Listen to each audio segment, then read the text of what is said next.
אני רוצה להגיב בצורה הכי ברורה שיש לגדעון לוי. אני אשתמש במילים מאוד חריפות. אני רואה פה פשע תקשורתי מה שקורה. כי מאז 8 באוקטובר אף ישראלי לא רואה את עזה כמו שהיא. את עזה עם בני אדם, עם ילדים גוססים בבתי חולים, עם סבל בל יתואר. אתה מדבר על התקשורת הישראלית. ואני רוצה לדבר עליך. אתה שמופיע בערוץ אל-ג'זירה.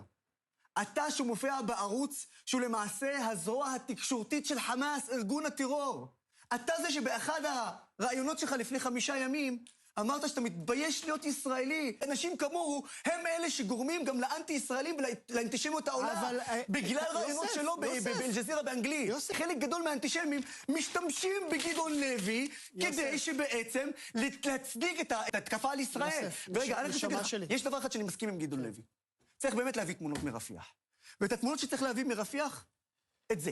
יוסף. 125 תמונות של חטופים, נשים, גברים וילדים, שחולים, שאנחנו לא יודעים שום דבר עליהם.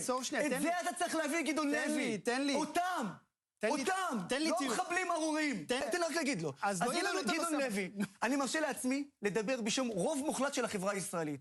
אני מתבייש בך שאתה ישראלי, אני מתבייש בך שאתה עיתונאי, אתה צבוע ובעיקר אהבל.